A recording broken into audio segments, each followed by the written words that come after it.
Hi, everyone. Welcome to the BizDev Podcast, the podcast about developing your business. I'm David Baxter, your host, and I am joined today by Gary Voigt, who is taking a break from his tour of Baby Shark, where he plays Grandpa Shark. Welcome back, man. Man, I think you have to be a grandpa to get that reference. That was sad. That was a good one. That was a good one. See, our guest is laughing. All right. So speaking of our guest, we are speaking, more importantly than Gary, we're speaking to Terence Oliver, who is a Walter Spearman Distinguished Professor in the UNC School of Media and Journalism and CEO of Simply Told Design. How's it going, Mr. Terence? It's going awesome. How are you guys? Doing well. Thanks for joining us today. I can't complain except No about problem. Gary. Yeah, right. Non-stop. Hey, you don't get to jump on the bandwagon just yet, Terence. Oh, sorry. You have to wait Sorry. at least 5 minutes like him before you get to already. pick on me too. Yeah. I like him already. He's making fun of Gary. It's a good day. I figured it would go back and forth. So No, it's Eventually. mainly just me making fun of Gary. Because Okay. Yeah, because he has the editor cut me out so I don't make him look bad. Yeah, that's right. That's right. The editor's my son, so it makes it real easy. Real easy. Oh, perfect. I'm gonna bring up something that's completely unrelated to anything we should be talking about. But my kids found this bot online. It is called the Hot Chat 3000, and it is an AI bot. So in theory, it's using AI to look at your picture, and then it rates how hot you are on a scale of 1 to 10, and then you're only allowed to chat with other people who are as hot as you are. Yeah. So if you are not hot, you can't speak to hot people. So Yeah, that's going to go well.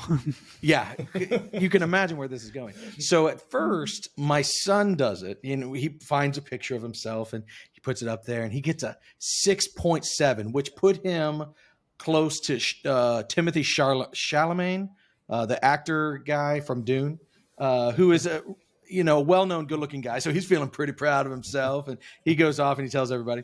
Then my daughter does it. She gets a 7.8, and he is just upset because she Your is hotter son's than him. jealous. He's jealous of my daughter. And it gets even worse. Okay, so me and my wife do it. We're 5.2 each. So at least we were pretty equal. That could have gotten real bad. So we got off easy. So I'm fine with that. Danny DeVito is 3.2, by the way. Anyway, but then we threw it for a loop. We put it, so we have a new puppy, and we took a picture of him. He got an 8.6. And well, my dog is ugly. Like, he is not an attractive animal. So we're already a little sketchy about this AI algorithm. And so she starts chatting as my dog, and everybody's like, "Why are you a dog?" And my daughter only says rough. That's the only thing she answers on the chat. And then we finally, to my last dog, he gets a 9.3. So we figure there's something wrong with this bot, but it was entertaining over the weekend. Or the robots prefer pets to Right. humans, which...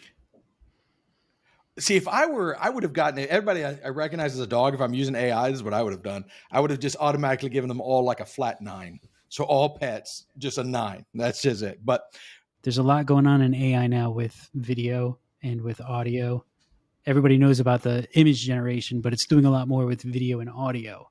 So I kind of wanted to see if he's dabbled with it, played with it, or just seen what's going on in AI and video and audio creation and get his thoughts on it, especially from a branding, marketing, and advertising perspective.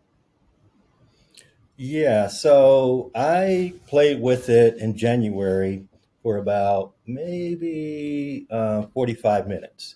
And so that's my experience with it. I haven't returned to it, but I did wind up doing a podcast with my wife about it, my experience, and she's on the writing side. So she did a podcast. I mean, she talked about the Chat GPT area of it. And with DALL-E, I found it very interesting because everything was based on my prompts. And because I have a vast experience in visual communication, I was able to strategically have some great prompts right away. So within 45 minutes, I had some really awesome results.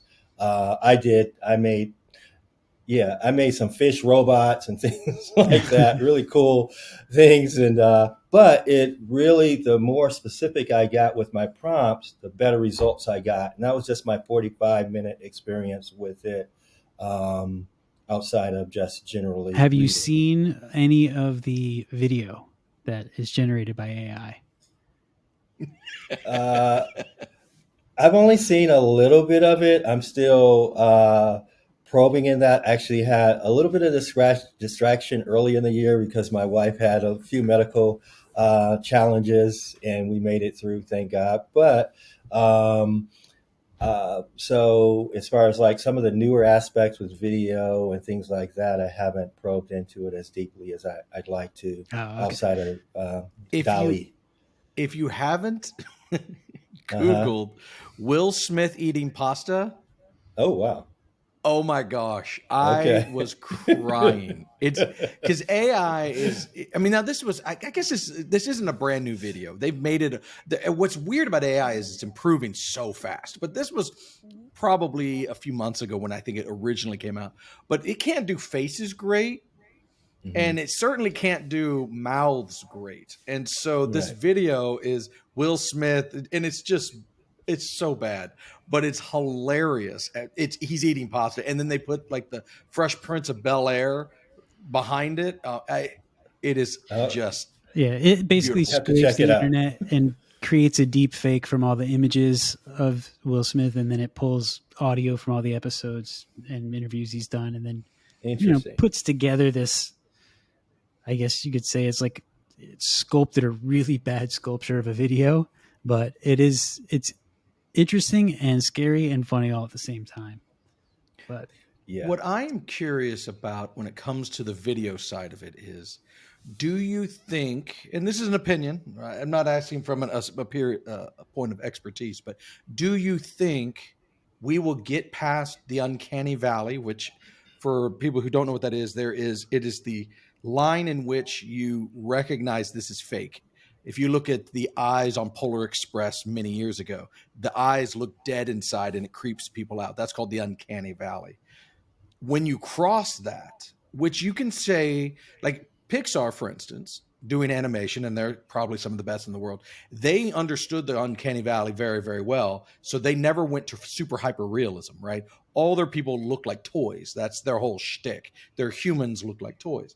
And we're fine with that, right? As long as it's not trying to be hyper realistic, your brain doesn't see creepiness. When you see Will Smith eating pasta like a crazed lunatic, your mind just freaks out. It's like, this is not okay. And that's why it's funny.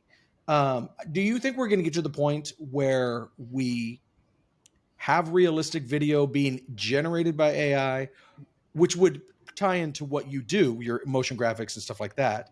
Do you think that this is a real thing, or do you think we're going to hit a wall and it's just going to die out? You know what I mean? Die out. No. Like Yeah. it's Hmm. just not going to keep advancing so quickly. Yeah. I think it definitely will have traction. Actually, even if you look at recent deep fake, like with President Obama, I don't know if you all saw those with President Obama. And what's the actor? Can't think of his name. Oh, anyway, with President Obama, if you look up deep fake, you'll see some really interesting things, and that's kind of crossing the line in a lot of ways. It's really powerful, and what I've seen from AI is that it's been rapidly learning. And so, and if you look at the stats, and I don't have them in front of me, but it seems like everything was going exponentially already as far as like the numbers from like November to the last time I was really probing deeply in it in February. And so I'm sure, I don't think there'll be a valley. I think that we're going to cross that threshold, and it's just going to be where you can't tell the difference.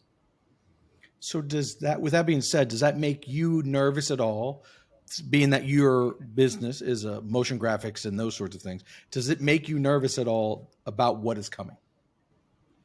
No, it doesn't make me nervous. I mean, I was on the front end of Adobe coming, and everybody was nervous about that. And, that was fine. I think the thing that makes me nervous is, not the creative side, it's the outside of the creative side. When you talk about politics, when you talk about influences with other countries and things like that, the intention when you behind it. get it in a Correct. I think that's the difficult part of where we're going. And actually, also strategically, if you look at these computers, I believe it was Facebook, probably about 3 years ago, they had two computers internally that they were doing in their research and development. They had the computers talking to each other, and the computer started creating their own language. And so they had to stop the program because the computers were going beyond what we were understanding.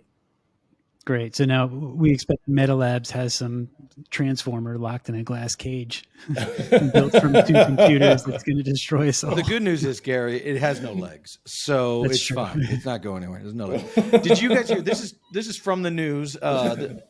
Just a week ago, I don't know. Elon Musk is being sued by people who are saying that they're taking exception to the fact of the statements he made about self-driving cars in Tesla. And he said in 2016 that they could drive themselves and they were perfectly good.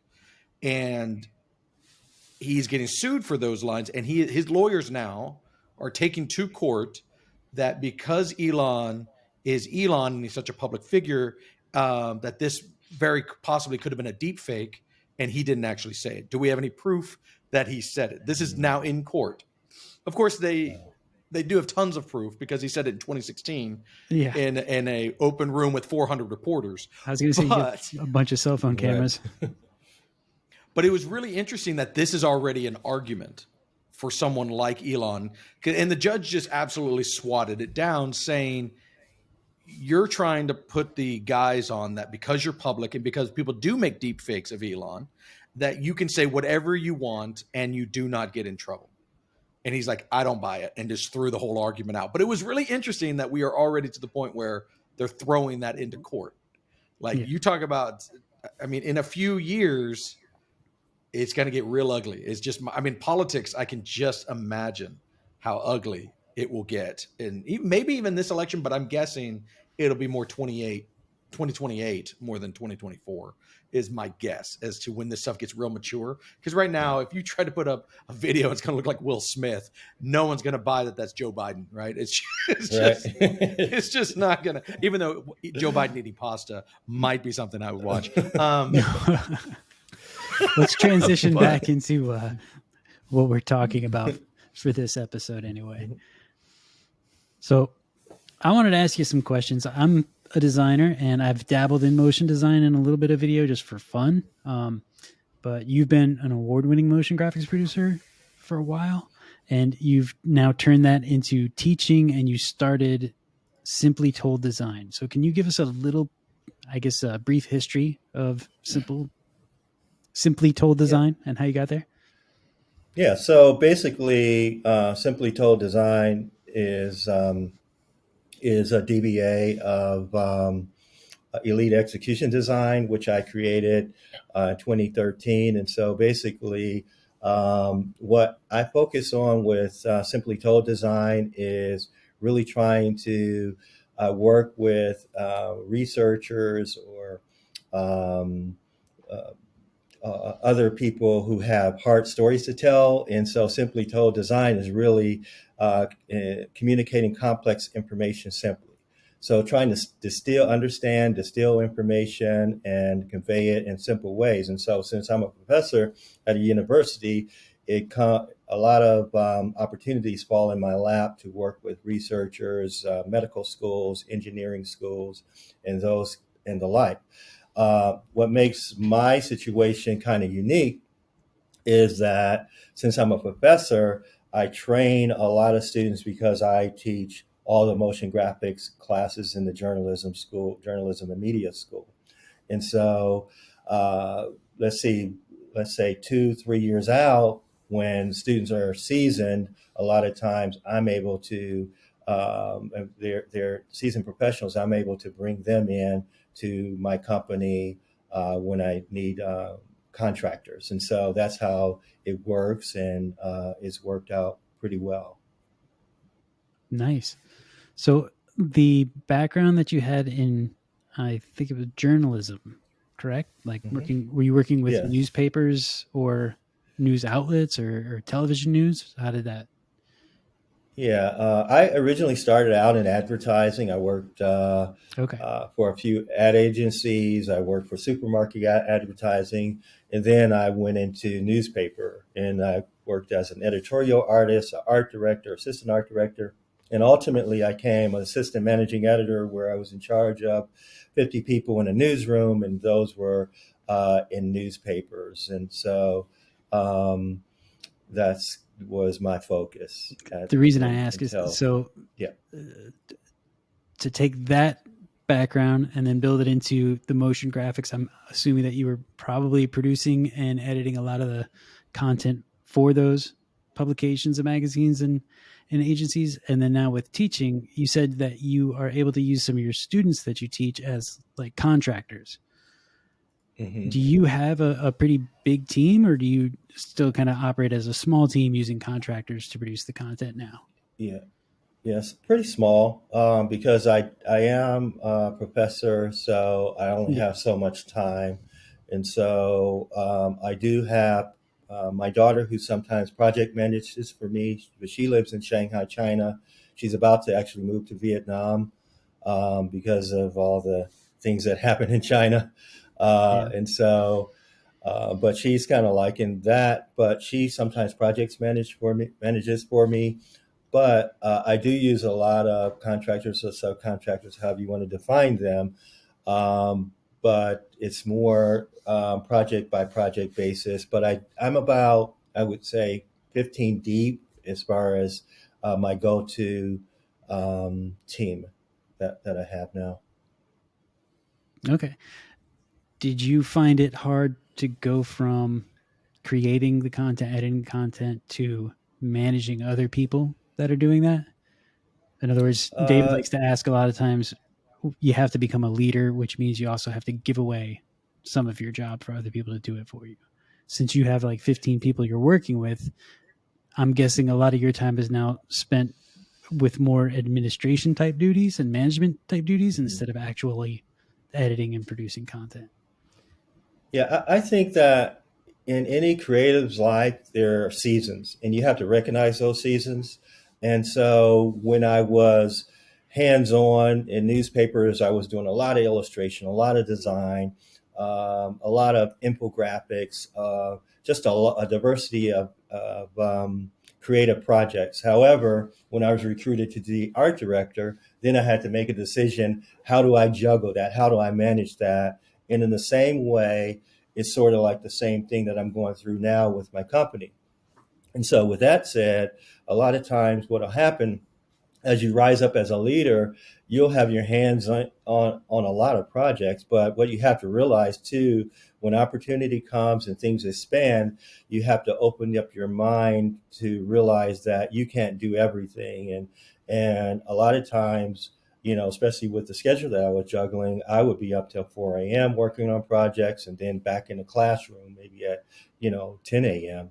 or Yeah. whatever, and that became kind of ridiculous. And so you can have also diminishing returns and things like that. And so one of the things that was very important and key to your question, Gary, is that when I started working with Score, and I don't know if you are familiar with Score. Are you familiar with Score? I Don't am think not. so. I'm not. Okay. Now, this is fascinating because this is a government program that is available for anybody in the US. And a lot of people have no idea about SCORE. And my brother told me about SCORE probably about 10 years ago, and I started utilizing them about 6 years ago. So basically, SCORE is retired businessmen and women who volunteer their time, and they'll look at your business plan, they'll look at your company, and then they'll give you advice, and they'll actually bug you. They'll be like, okay, did you do this? When can we meet again? This kind of thing. And what happened was they examined what I was doing, and they said that, and let me tell you who they are. First of all, they hooked me up with a seasoned accountant, and they also hooked me up with a former ad agency owner. And the ad Okay. agency owner is very interesting because you all have heard of Prego, right? Prego spaghetti sauce. Oh yeah. Yeah, right, right. And so it's everywhere, right? So my one mentor, Charlie Lehman, he's the one who named that. He's the one who created that campaign, and Cool. so he's my personal mentor. And also, I have Arnold as my mentor, who's the accountant. And so basically, what they do is they counsel you for free. All of this is for free. And if you type score in Google, it'll pop up at the top, and anybody could take advantage of that in your local city. And so basically, when the pandemic happened, they were telling me that you're going to have to stop staying up all night doing this and saying that you are the brand. And just as long as your stamp is on it and you're overseeing a team, you would be better off, hiring subcontractors. And so that's why I started going deeper into subcontractors, and it's been wonderful because I just oversee these projects. I'm having less and less hands-on, and that's fine. And so as I talk about seasons, I think that's they kind of push me into that season. Was it hard to let go of the creative part, like the getting your Not hands dirty kind really. of part? No. Not really, because I still do some, and I just decide when I want to do it, Yeah. and sometimes it's by default because, maybe there's a last minute change, and I got to, roll up my sleeves and dive in deeply, and then that keeps me, steady and fluid with what I do, and so that way I don't fall behind in my skills. It is. I pulled them up while you were talking. This is amazing. Yeah. Why is not everyone? This is cool. So it's score.org. We'll put a link in the show notes, Yeah. and it's free advice, just like you're saying. And it's sponsored by the SBA, Small Business Administration. And Yeah. there's no cost, no nothing. That's wild. And It, yeah, they have bad marketing because seriously, everyone should know about Yeah, I that. didn't know they existed, but That to is not take crazy. advantage of that it, is kind of silly. I it, mean, is absolutely. I mean, it changed my life. I mean, and actually, my mentor, my wife wrote a couple of books, and my mentor kind of crossed the bridge and started helping her oh, with nice. advice for her book. Yeah, and she's writing a leadership book, and he's actually doing a part of her book as well. Wow. It sounds Very like you got cool. Yeah. paired up with a great one. Oh yeah, I want to absolutely. I want to change gears completely, and we can come back to what you're saying, Gary. But I have a question that's just you've been a teacher for 20 plus years Hmm. in various universities. For the last 12, you've been at UNC, which is University of North Carolina, Chapel Hill, one of the top public schools in the country. My son really, really wants to go there, and not plugging that in anything, just noting that. Yeah. Hmm. um, is there a way in? No, I'm just kidding. Yeah. I would love to Yeah. know over those 20 years, how have students changed? I mean, you're um, teaching yeah, journalism and media, right? yeah, So that's yeah. changed, and Hmm. I understand. But what I'm just Hmm. curious is, how have students changed in your mind? Good, bad, ugly. I'm just curious. How have they changed over the 20 years? Because that's just my mom was a teacher for 40 years, and she was very pessimistic over how the kids changed. She was not a fan of how she stopped teaching. I'm trying to remember, probably 10 years ago now. So it's been a while, but you're in the thick of it still. I'm curious what your thoughts are. So it's interesting because I did see a rapid change, especially um, the more and more social media became acceptable. Because what you would find is, and also texting, you would find students texting, you would find students distracted on their computers, and used to bother me a lot. And I used to have a heavy hand, and right now I still have a heavy hand, but also I have a hand of grace. And so that's how I kind of approach things. And so I don't get bent out of shape anymore if I see somebody texting or on their phone or whatever. I kind of almost see them as in an environment, a professional environment. It's like they're not robots, and just as long as they can deliver, I don't care. Uh, and and honestly, and not just like you were saying, David, not to like um, try to impress anybody or promote anything. But our students have done amazing. For the last 13 years, they have led the way with Society for News Design international awards. And the contest just happened, and there were 250 entries from 15 universities around the world. And the judges picked 59 of the entries as winners, and our students won 26. Wow. And so, yeah, so it's just, I have an amazing crew, and I just had a celebration over my house. I don't have a final where you come in, you're sweating. My students put in enough rigor throughout the semester. So my final is a celebration. So they show up at my house, and we have everything on a big screen, and we celebrate each student, and we give them a little gift, that kind of thing. And so from day one in my class is no work, and the last day is no work. So day one is basically, I want to know who you are. I tell them who I am, but I want to know who you are, and that informs me to have those teachable moments throughout the semester. So David, so your question is very interesting, because in the beginning, when I first started teaching, I was just like a madman from the industry with high expectations. I still have those, but I was like the person cracking the whip. I locked the door when I came in. If it was class started at noon, the door was locked at noon. And so they had to actually knock to come in. And so now and that's how it was. If they were late, of course, I have standards when they're late, but sometimes I have a little bit of grace early on because they're still learning.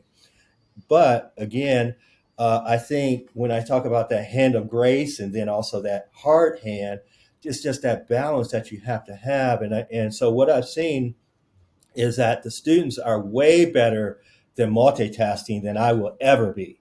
And so whereas they may look distracted, they're spot on. They know exactly what you're talking about. They can maybe be sending a hi to their mom or whatever they're doing on Google. I don't even care anymore. And so sometimes I'm teaching, and it's just like, are you all paying attention? And they know, they pick up the concepts, they deliver. And it's proven, because when they're up against, 15 universities, and there's 250 entries, and only 59 awards are given, and they've won 26, that's saying something. So the proof is in the pudding. And I believe that was the problem when I was in newspapers. I would always talk about looking at the next generation, but they were so stuck on that they were having 25% margins with this, with profit and great stocks and all this kind of stuff. They were thinking that they had the model, but they weren't looking at the way things were transitioning in society. So as things transition in society, you must adjust in teaching, but you must adjust in industry. And so I think that smart companies are doing that. So they're leveraging what students bring to the table. So when I tell my students, there's a sign on the wall, and I tell them this every year. There's a sign on the wall here at our school, and it says, "Good is the enemy of great." And so if you get so satisfied with the good, you're going to miss the great. And so you have to really be this thinker that thinks not just outside the box, but think about, again, what are you bringing to the table? And so I think, that's kind of the key there. I also see that you have a mantra in teaching: to make a difference, be the difference. Yes. Yes. So, and that's been my mantra since 2001. And again, that was early when I first started teaching. That was the first year I started teaching. And my first week of teaching was when September 11th happened. So it was like crazy. So I was this person who had been in the media for almost 20 years. And then all of a sudden I transitioned to full-time teaching. And here September 11th happened. So I was just kind of going crazy in the classroom. But my understanding is that when you're communicating messages, especially when you're doing it in media, it's all about people. It's all about, having those stories, but ultimately it's about unveiling the stories behind the stories. And sometimes that is what bridged the gap to this people being disenfranchised and misunderstood and this kind of stuff. And so it's very important to kind of take the veil off and you start understanding like, wow, that person is not that different from me. And so if you can think about to make a difference, be the difference, it kind of catapults you, it kind of pushes you to really strive to get to the heart of the story and go beyond those things that you've been taught, the things that you've seen and that kind of thing, and go into territory that maybe there's empathy, maybe there's better understanding. Yeah, I'm not a woman and I'll never be a woman. I'll never understand all the things about a woman. But that kind of pushes me, if I'm doing something about females, about women, to dig a little bit deeper, ask more questions and those kind of things so I can get some sense of understanding, from my vantage point. That sounds like it lends itself into what you were telling us about Simply Told design as well, about uncovering Yeah. the story behind the story and then taking the complex information and telling it in a simple way. So Mm-hmm. we ask everybody on our show, and your situation might be a little bit different since you kind of grew Simply Told design out of a long history and background. But if you were to take your knowledge and expertise and share it with a new entrepreneur or someone starting their own business, what are the top 3 pieces of advice you would give them? First of all, I would say think about opportunities. So things that going above and beyond just your business plan, your revelation, your ideas, and think about what people can do to help you. A lot of times we're not used to having a helping hand, but that's one of the discoveries that I had revelations that I had when I came to find out about SCORE, right? I have like these 2 seasoned professionals, and I'm getting all of this information. They're challenging me. And then it's just like, wow, I thought that, I was this Adobe expert. I'm a seasoned professional, because I was, I'll be actually 62 next this month in a few weeks on May 12th, actually less than 2 weeks. I'll be 62 years old. So when I discovered SCORE, I was already in my late 50s, right? And so you think about that, I have a right to think about, I've learned I don't need that much help, this kind of thing.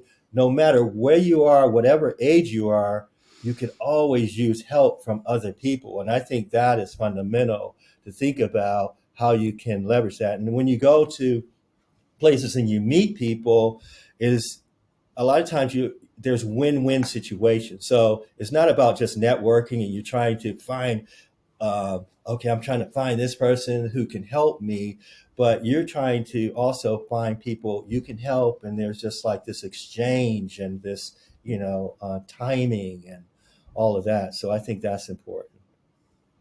Entrepreneurs or leaders will say you have to find someone that knows more than you in certain areas that you don't. But yeah, it's also kind of hard for people to admit that they're not the experts sometimes as well. So you brought up Adobe, which I just want to ask a little side note question here.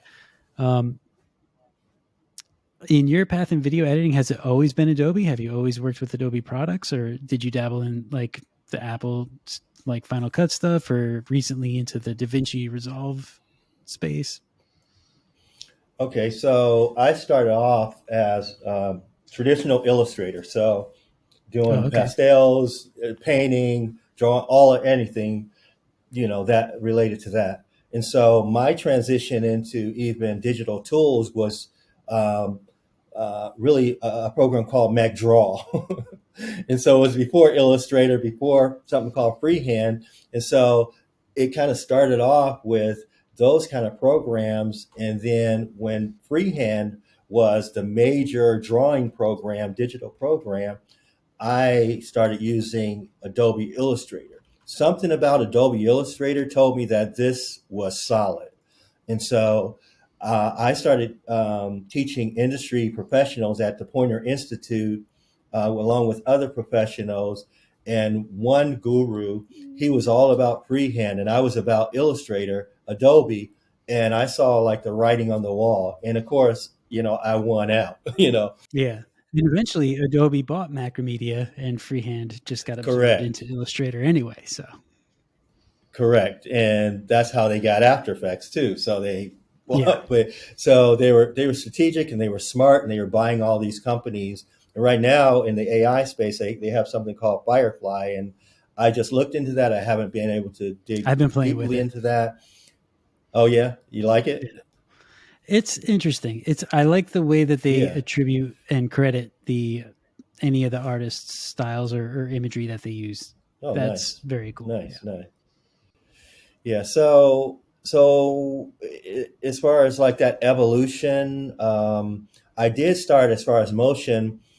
Basically, I'll tell you how I started in motion. I got tenure at Ohio University, and so I was all print. I was all focused in a little bit of digital, but not motion graphics. And so 2007, I proposed a sabbatical. So I went on sabbatical and I learned motion graphics on my own.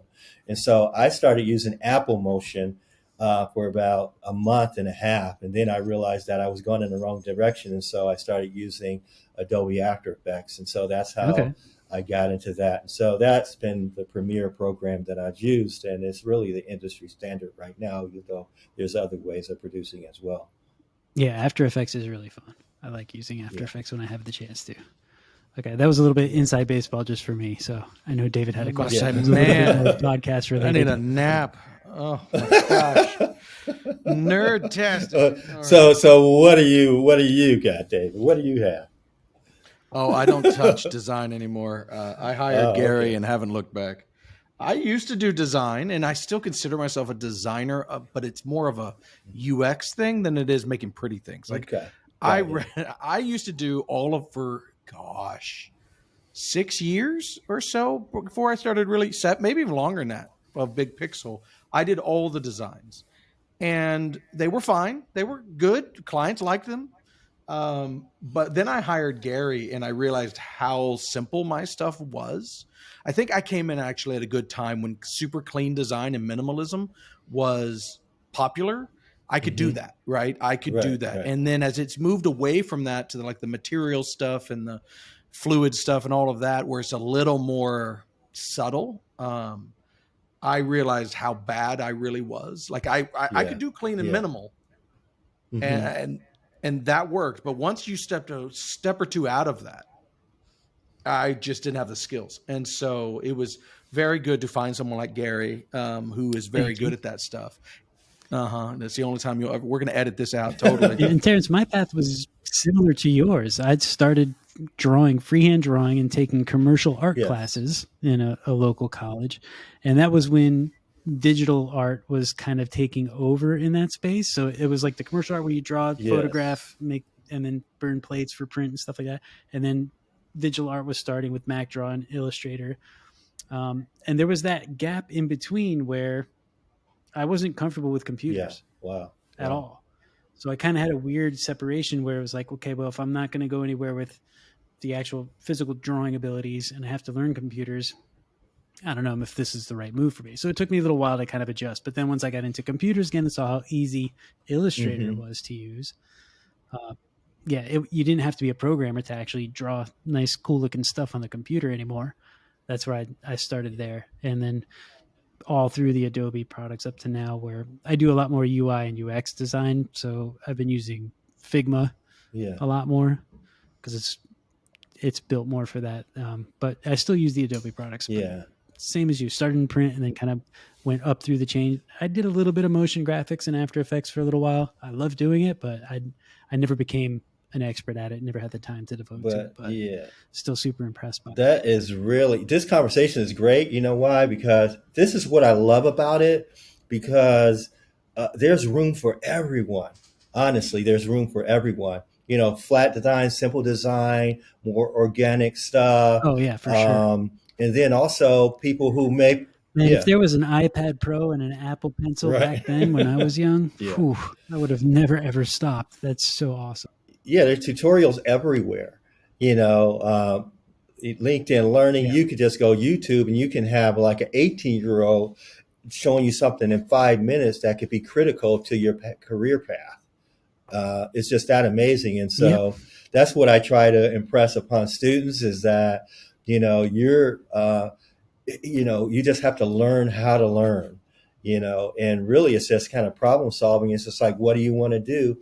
There are some really easy things to kind of just find little simple tutorials and just go block by block. And next thing you know, you built this whole big old creative building, so to speak. Yeah. And in the process of doing those and making those mistakes, because, no tutorials always 100% perfect. But, you do a couple of them, you find 5 different techniques to do the same thing, and then you start realizing what you can and can't do and how far you can push the application. And then, as long as you're into learning more, it's almost like an infinite amount of knowledge out there. Yes. So very cool. Well, if anybody wants to learn anything more about Simply Told Design, where can they go to find out? Unfortunately, my website got hacked like 4 times, and so I kind of did away with that. And so I just work with Vimeo now. I just house things on Vimeo.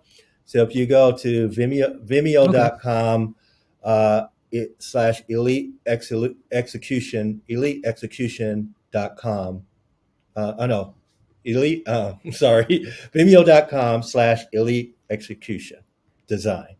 Yeah, that's it. Okay. I don't go there that often. Well, we're going to include that link and your LinkedIn link and also a link to the score.org in the show notes of this show. Okay. So everybody will be able to see that there. Gary, if they want to get in touch with us, how would they do that? They could leave a comment below this video, or they can reach out via email, hello@thebigpixel.net, or you can get in touch with us through any one of our social media channels. Most of them are at Big Pixel. Wonderful. Well, thank you so much, Terence, for joining us. This has been a lot of fun. Thank you. Yeah, I've enjoyed myself, and I enjoyed the jokes along the way. I enjoyed talking about design when I was allowed to. I like talking about design and the tools of design, but don't kid yourself. We're totally cutting that entire section. That's probably true. We're gonna make this a lot shorter. This thing's running long. That's easy cutting right there, man. But I'm glad you enjoyed talking about it because no one else is gonna hear it. The final version of this is going to be Gary free.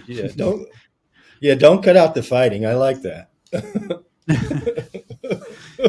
No, that's the only reason people listen to this thing. All right. That's probably true. On that note, we are out of here. Until next week, thank you, everybody, for joining us. Once again, Terence, thanks again for joining us this week. And we will see you guys next week. Have a good one.